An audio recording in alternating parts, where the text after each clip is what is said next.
Bloomberg Audio Studios. Podcasts, radio, news. You're listening to the Bloomberg Balance of Power podcast. Catch us live weekdays at noon and 5 p.m. Eastern on Apple CarPlay and Android Auto with the Bloomberg Business app. Listen on demand wherever you get your podcasts or watch us live on YouTube. It is the day after the meeting. President Trump is in the air and he's on his way back to Washington. He should be on the ground about 2 hours from now.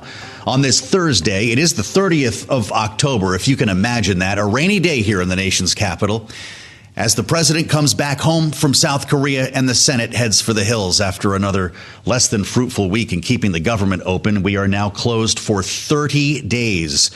With, again, no signs of this ending. So thanks for joining us here on the Thursday edition of Balance of Power here on Bloomberg TV and radio. The meeting lasted an hour and 40 minutes, roughly, between President Trump and President Xi. All of the president's lieutenants were there. Lutnick, Bessent, Rubio, Greer, Wiles, even Perdue, yes. The ambassador to China, David Perdue, was there. And within an hour of that meeting ending, the president was on Air Force One talking with reporters. This was the first readout that we got on what happened. Listen to Donald Trump. I thought it was an amazing meeting. He's a great leader of a very powerful, very strong country, China. And what can I say? We have, it was an outstanding group of decisions, I think, that was made, and we've come to conclusion on many very important points. Many important points. He called the meeting a 12 out of 10, but we're still trying to figure out exactly what was accomplished beyond the one-year truce. The president is cutting tariffs on China by 10% immediately, 57 to 47%, with a nod to China's attempt to apparently interfere with the fentanyl trade, though we haven't seen details on that. The new threat of an additional 100% tariff is now off the table in exchange for access to rare earth minerals. Soybeans will be sold. This might be the most specific takeaway that we have. 12 million tons of soy for this year, 25 million a year going through 2028, according to Brooke Rollins, the ag secretary. And the president is going to go to China in April, is at least the plan for now. That remains a long way off. But we have huge questions about so many things from NVIDIA. Remember yesterday we were talking about selling Blackwells in Beijing. No agreement there. President says Taiwan did not come up. And nothing was hammered out on TikTok, generating the headline on the terminal. Trump-Xi truce buys time as both seek leverage in broader fight. Or as Terry Haynes at Pangea Policy put it in his note to clients, you'll get a truce and you'll like it. Let's go to South Korea for more. Bloomberg's Tyler Kendall's been there all week for the negotiations with Seoul and now Beijing and joins us with a live update. Tyler, what else do we know? Hey, Joe. Well, you really set this up perfectly. We are seeing this easing in tensions, but at the end of the day, the root causes that led to this standoff between the U.S. and China really haven't been resolved, particularly around national security, the greater issue of unbalanced trade, and of course, as both countries are jockeying for dominance when it comes to the tech sector. Now, you laid out some of the deliverables that we did get this meeting. We should keep in mind that there's actually a broad array of tariffs on China imposed by the U.S. Some are from a Section 301 investigation into unfair trade practices. Others are Section 232 tariffs enacted on sector in specific. But then some are related to fentanyl. That 20% tariff related to fentanyl now being cut in half. But as you mentioned, we are going off of a pledge President Trump said that he got from Chinese President Xi Jinping to curb what's known as those precursor chemicals that go into the drug. And then lastly, there's that so-called reciprocal tariff rate that's been on China. It had the threat to be ratcheted up. Now it is going to be extended at 10% for at least a year. So that's how we get that aggregate 47% effective U.S. tariff rate currently in place. But then some of those other deliverables that we got really just feel like we are getting a pullback in recent escalation from just the past few weeks, right? China now committing to soybeans, purchasing 12 million tons through the end of this year, 25 million tons for the next 3 years. Worth mentioning that 25 million ton number is in line with what U.S. farmers would be expecting to export during that time. So that is welcome news, of course, for American farmers. But those other provisions, threats from the U.S. to impose fees on Chinese ships docked at American ports, for example, that has also come off the table. So, Joe, I think that you framed it really well. This is an easing of tensions. It is welcome. But at the end of the day, it feels like we are mainly pulling back on the escalation from really just the past few weeks alone. Fascinating. Tyler, there was talk of a energy deal in Alaska that China would be buying oil and gas. The president says Chris Wright, Doug Burgum, and our respective energy teams, according to his Truth Social post, will be meeting to see if such an energy deal can be worked out. So nothing is on paper yet, right?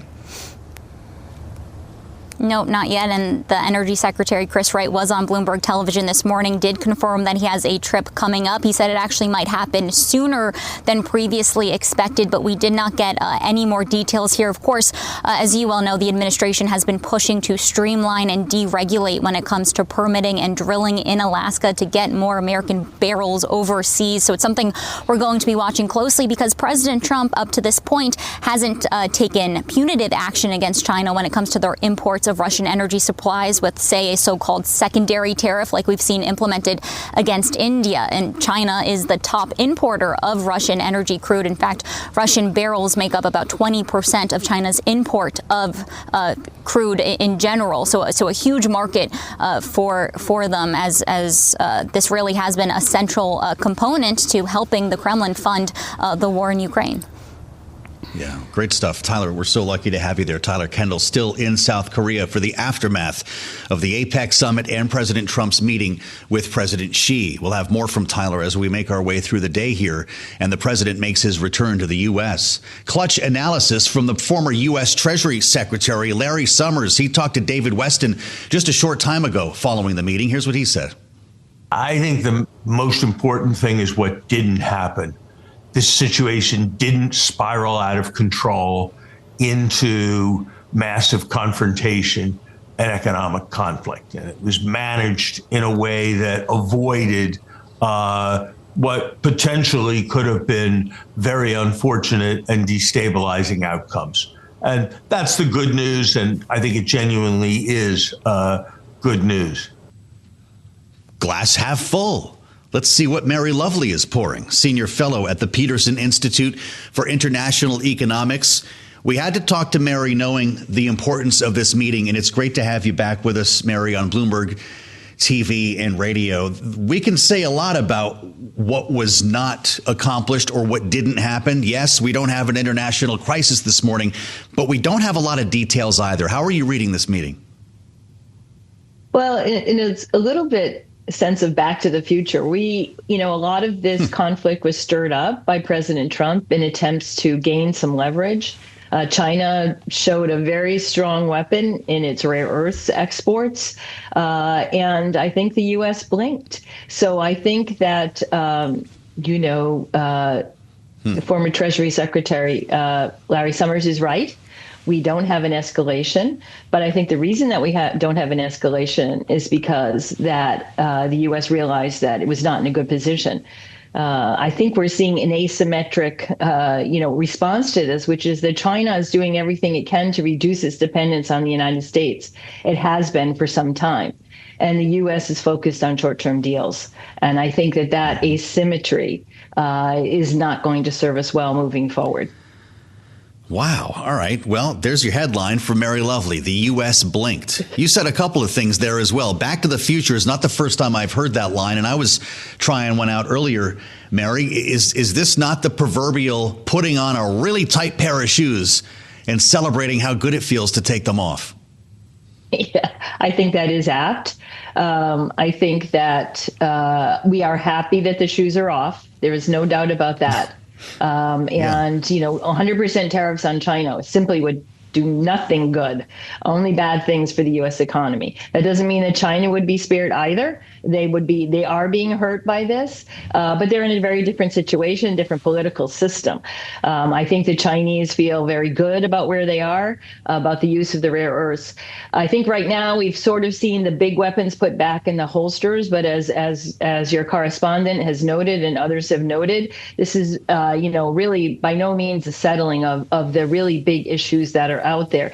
And those issues, I might add, have really changed since Trump won, since the issues that were dealt with in the original Section 301 report. That was the basis for the trade war that started back in 2017. Today, we're looking at very, very difficult issues on really decoupling for national security purposes, and doing that in a way that really minimizes the negative effect on the U.S. economy and on the economy of our alliances. So there is some really serious difficult issues ahead. I think soybeans are important to farmers, but for China, this is just another chit that it can turn on and turn off. Okay, well, so that's my question. You mentioned 2017. We've got a deal here to buy at least 12 million tons of soybeans rest of the year, then 25 million a year through 2028. Does history show us that China will actually do this? I think it depends on U.S. activity. President Trump has shown a penchant for, suddenly one day something upsets him and he's got 100%, 140% tariff on China. If he does so, he knows that 25 million bushels of soybeans are at play. So in this sense, that gives another tool to China. Do we believe that Taiwan, quote, never came up, unquote, as President Trump said? It's highly possible. I think right now we all benefit from as little attention to Taiwan as possible. A continuation of the status quo, I think, is in the long-term interests of global economic stability. So if it didn't come up, I think that's probably good. We are focused on very short-term issues here. And again, it's important that this was resolved and resolved quickly. But that doesn't mean that in any sense we're not looking at a rocky road ahead. Now, that road doesn't have to be rocky, but it has to be serious and it has to be deep in thinking about the cost benefit on where we really need to decouple in some sense from China. What are the parameters for tech integration? Joe, you mentioned that we hadn't heard anything about the TikTok deal. The Chinese media and scholars were looking to see what the parameters there were that were going to be acceptable to both sides. We had a teaser on Blackwell chips. What is the acceptable level of integration? This is important because we're moving very, very quickly into the AI era where China is going to be very competitive in embodied intelligence, the things that use AI to bring those productivity improvements to fruition. Where are we with being able to purchase those and allow our allies to purchase those? Yeah, I'm glad you mentioned NVIDIA because the market was breathless about Blackwell's yesterday. It sent NVIDIA stock to a new high. People couldn't believe it. How could this suddenly be on the table? What's going to happen? It's potentially so irresponsible. We had Republicans and Democrats from the Senate saying so on the program last evening, and then nothing. China will talk to NVIDIA and others, the president said, about buying more high-tech computer chips, and that's a good thing. Where are we going with NVIDIA? I think we're seeing tensions within the administration on how we are going to approach the national security concerns, particularly around advanced chips, something that we thought we were, controlling to the best of our ability. And it was always, as you know, Joe, very imperfect. China was still getting access to a lot of the most advanced chips. But we saw a big escalation a few weeks ago when the Trump administration moved to put the foreign affiliates of Chinese companies on the entity list. On the entity list themselves, something that expanded those lists by close to 20,000 firms. The Chinese obviously reacted not very negatively and came out with a series of export controls of their own, which would have been deeply destabilizing. We saw a little bit of rollback of those. President Xi has said that he's not going to put really what are controls on third-party sales of goods that contain rare earths, but they maintain their licensing system. So what was that about? What was this escalation in the middle of negotiations by Secretary Bessent and his team with the Chinese, and then the president teasing on the Blackwell chips? So again, I don't think we have much clarity on where these lines are going to be drawn. We've got about a minute left here, Mary. The president will travel to China in April, he says, with further talks in store with President Xi. Apparently, Xi has agreed to a return trip further down the line. These are months away. What will need to happen for Donald Trump to go back to China, and could that generate an actual deal? I think the American team has to decide where they're going to make these compromises and not provide any more easy wins to the Chinese. The Chinese have always had, in a sense, short-term escalation dominance, as Adam Posen has written. And here we need to really be careful not to give them any more tools. And that means that the U.S. needs to continue to do the hard work of raising its own economic resilience. And we're starting to do that, looking for alternative deals on critical minerals. But we know those are something that can't be just snapped into place. Yeah, boy, we've got a lot to figure out still, I think, and it's great to have you back, Mary. Let's keep this conversation rolling, certainly until next April. Mary Lovely, Peterson Institute for International Economics, a fascinating conversation, and we thank you for joining us. That'll be on the podcast. I'm Joe Mathieu. This is Bloomberg. Stay with us on Balance of Power. We'll have much more coming up after this. You're listening to the Bloomberg Balance of Power podcast. Catch us live weekdays at noon and 5 p.m. Eastern on Apple CarPlay and Android Auto with the Bloomberg Business app. You can also listen live on Amazon Alexa from our flagship New York station. Just say, Alexa, play Bloomberg 1130. We're looking at you from Washington with our eyes on New York, and we're going to be up there next week. I hope you'll join us with special coverage on Election Day as we balance races in New York, New Jersey, Virginia. We've been talking about them as they, according to some at least, play into this government shutdown, or maybe it's the other way around. We'll find out together next week whether the elections themselves bring any off-ramps. But the polling is what has us compelled today, because we've been getting a lot of numbers recently on the New York mayoral race, and they just don't agree, which is making us wonder where this race actually is. If you ask the good people at Emerson College, their polling institute, they'd tell you there's a 25-point lead for Zohran Mamdani. And that's the type of number we've been hearing, right? 20, 30%. It's going to be a blowout, they say. Get ready for an early night.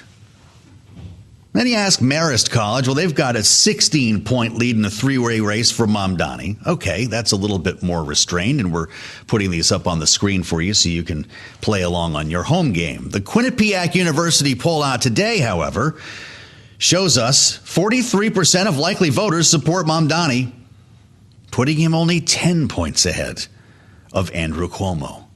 Let's play it to the panel and get their sense here. Lisa Camuso-Miller is with us today, Republican strategist, no stranger to New York and New Jersey politics, former RNC communications director and senior vice president with Rock Solutions. She's the host of the Friday Reporter podcast. Megan Hayes is with us as well, Democratic strategist and former special assistant to President Biden. Great to have you both here. Lisa, I'll start with you in your old backyard. What do you do when you're trying to read a race that has this much noise in the polling numbers? I'm sure that most campaigns would be very happy with a double-digit lead, but that's a far cry between 25% and 10% for Mamdani. They're still pretty good numbers, though, Joe. I think it's gonna come out to turnout. Sounds like early voting is really happening strong in a lot of it sounds like Brooklyn is really leading the race here. Staten Island and the Bronx are also lagging behind.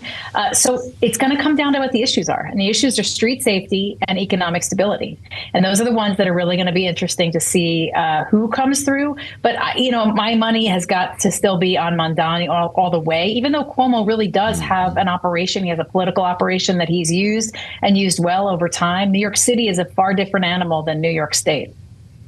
Yeah, for sure. What do you think of these numbers, Megan? How do you spell blowout? 10% or 25%? I think anything, you only have to win by one vote. So I think that these polling numbers, if there are any indicators, are showing that he'll be fine. And it will probably be an early night. I do think it's interesting that you do see some more business people and more the wealthy class of New York City starting to sort of get a little bit anxious, and you see them getting more involved, more commercials going up.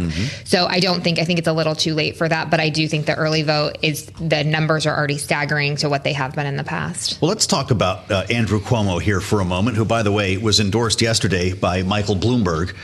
To be clear, in the New York City mayoral race. Michael Bloomberg has also donated to a super PAC supporting Cuomo.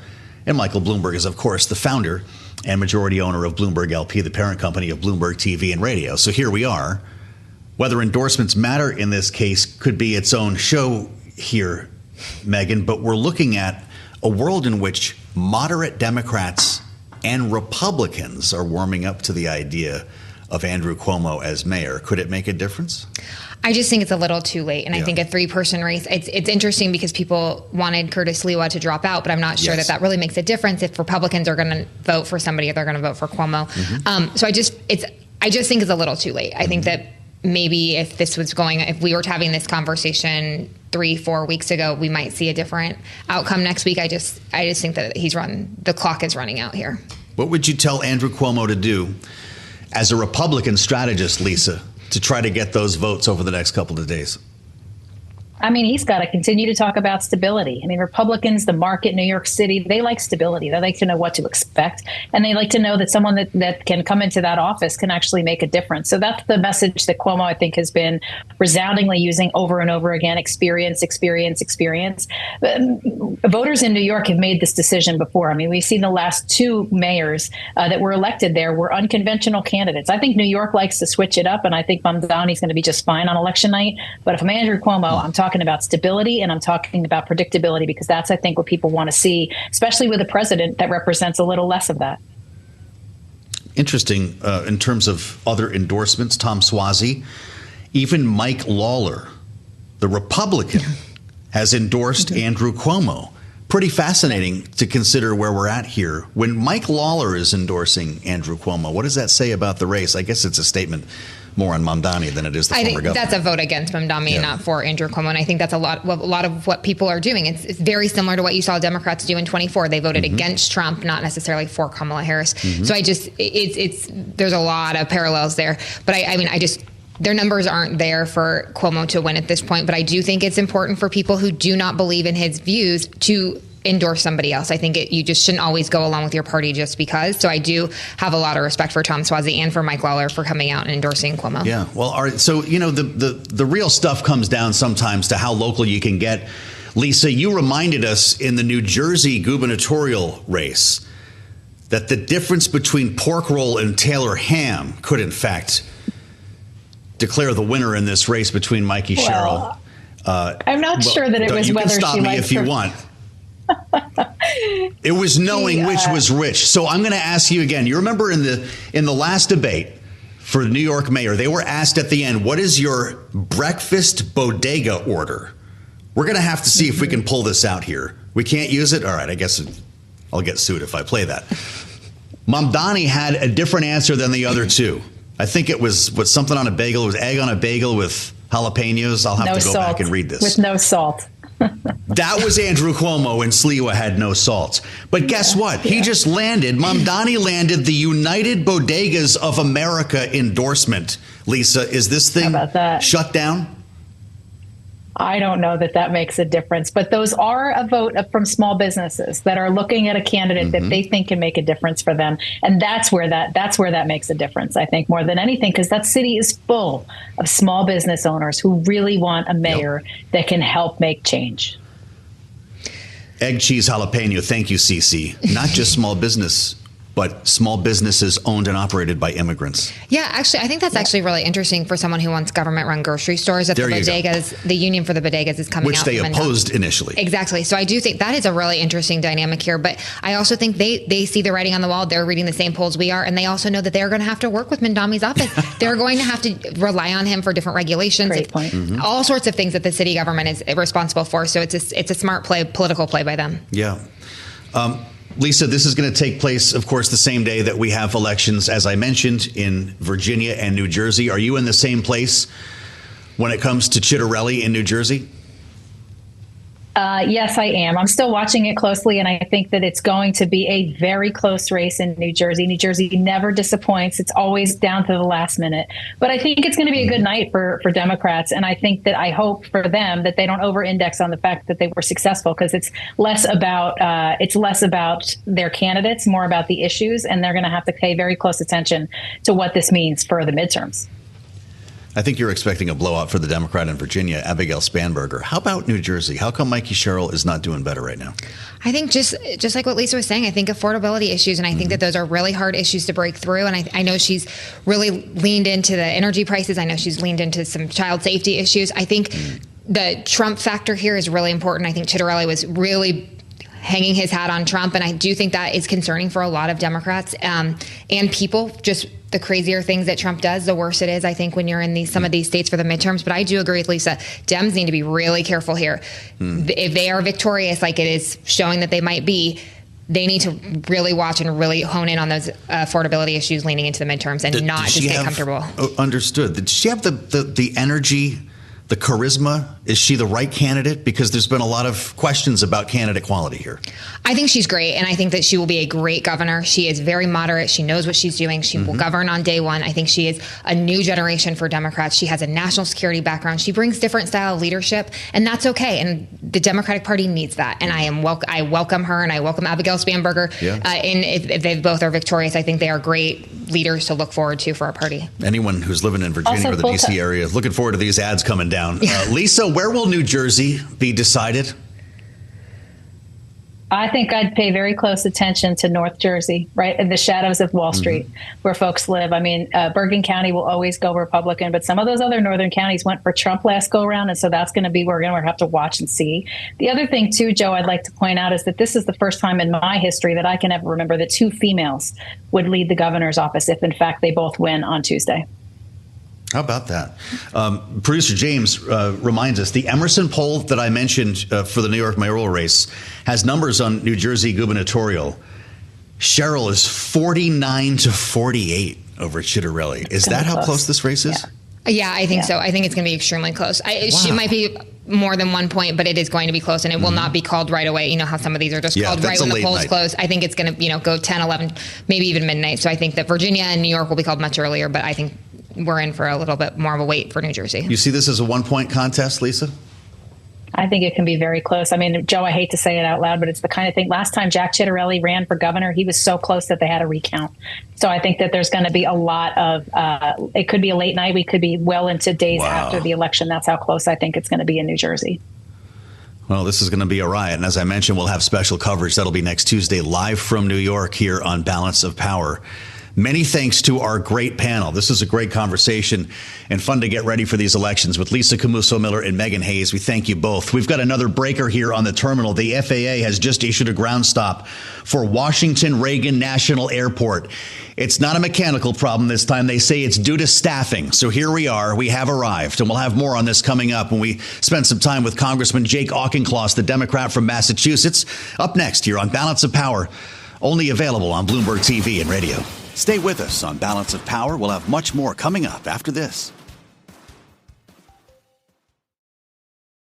You're listening to the Bloomberg Balance of Power podcast. Catch us live weekdays at noon and 5 p.m. Eastern on Apple CarPlay and Android Auto with the Bloomberg Business app. You can also listen live on Amazon Alexa from our flagship New York station. Just say, Alexa, play Bloomberg 1130. We've got a ground stop, another one, at National Airport, Reagan National here in D.C. That's DCA if you want the airport code, and it's not new. We've been seeing a lot of ground stops there. Yesterday, there was one. In fact, it was blamed on military activity. Today, it's a different matter. It's due to staffing. And this is something that we had feared. Many have predicted that we begin seeing ground stops at airports around the country because of the government shutdown, remembering that air traffic controllers are not being paid. Many are working 60 hours a week, already were, and suddenly they're doing so without a paycheck. Of course, they will be made whole, presumably, when this is over. But the unions are already squawking, and we have seen some slowdowns at airports. We've seen a lot of delays and cancellations, but not a full-on ground stop like this, certainly in the nation's capital due to staffing. This is going to be the subject of a meeting taking place today at the White House, by the way. There's a live view of National Airport if you're with us on Bloomberg TV. J.D. Vance, the vice president, will be holding forth with the CEOs of American and United Airlines, and will also be with Transportation Secretary Sean Duffy and Chris Sununu, who now runs, as he told us in person on a recent edition of Balance of Power, the airline trade group that will all be part of this conversation today. Whether something comes from this in terms of a new policy or a way to pay air traffic controllers is another matter. But it's where we start our conversation with Congressman Jake Auchincloss, the Democrat from Massachusetts, importantly serves on the Committee on Energy and Commerce, which oversees the FAA, among many other important entities. And he is with us now on day 30 of the government shutdown. Congressman, it's good to see you. How concerned are you, or maybe you can even tell us based on what you're hearing, of more events like these happening around the country? Inevitable. The air traffic controls have been warning about this. They're working without being paid. Contrast that with Speaker Johnson, who's being paid without working. The Speaker needs to call the House back into session. I will go to Washington today, probably by train, not by airplane, and start negotiating with Republicans. Before this shutdown, I offered a series of proposals to get to yes, from reversing the worst of the Medicaid cuts to funding local law enforcement to giving Congress a vote on tariffs. And it's been radio silence since then. The president and Republicans are in charge. This is their responsibility. Well, you know, it's something. The House has been out. You probably know more than better than I, Congressman. I think 45 days since before the government actually shut down, having passed the clean CR. And the Speaker's rhetoric remains the same. We've done our job. You let us know, United States Senate, when you're ready to do yours. But we have heard that John Thune is preparing to start talks with some rank and file Democrats. Do you have any sense that that's true, or when that might start? I do think that's true, and we need to get to yes. And again, the proposals that I and other Democrats in the House put forward are not partisan proposals. I mean, allowing Congress to vote on the tariffs, which have been the biggest tax hike in modern American history and that were imposed unilaterally and illegally by the president, is not exactly like a lefty talking point. I mean, that is just right down the middle of constitutional governance and the middle class. Tell us more about what's happening in the air traffic control towers and what could be done to prevent massive closures. You said it's inevitable that we'd see things like this. Can anything be done to contain these ground stops at airports if, in fact, controllers stop showing up?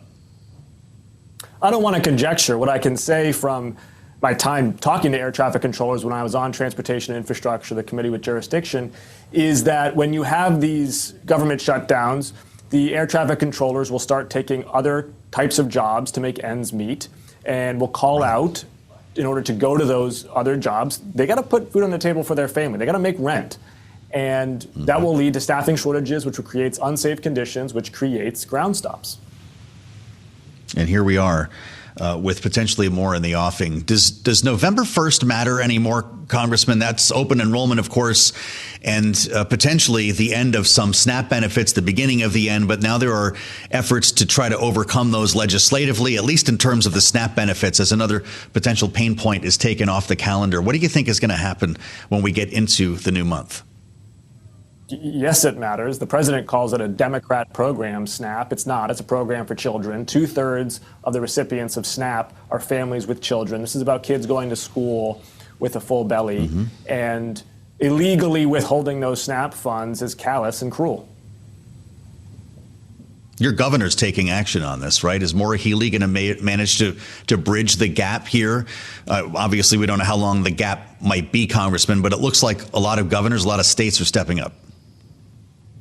Governor Healey's always stepping up, whether it's backfilling science funding, whether it's energy after the president arbitrarily canceled offshore wind permits, now with SNAP benefits. She's always patching holes and protecting Massachusetts, but she can't cover the full gap on SNAP. No governor can. This is a federal program. It's federally funded. It needs to be federally delivered. As we spend time with Congressman Jake Auchincloss, we want to tap your experience, Congressman, when it comes to geopolitics and the Pentagon. Of course, you are a combat Marine veteran, and we'll remind our audience that you commanded an infantry in Helmand Province in Afghanistan in 2012, as well as a reconnaissance unit in Panama in 2014.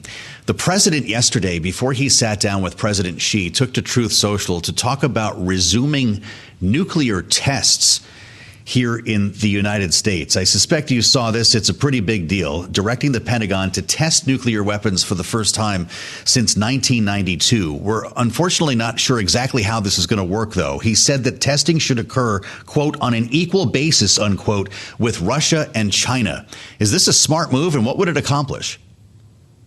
Nothing. He's trying to saber rattle to distract from the fact that he started a trade war with China and American farmers are now losing it because soybeans are more fungible than rare earth minerals. And so China gained leverage over the United States rapidly this summer and has now used it to cause Trump to tuck his tail between his legs. And as he always does, he's trying to strongman his way out of that perception. But anybody who's paying attention sees it. Now, here's what he should have done.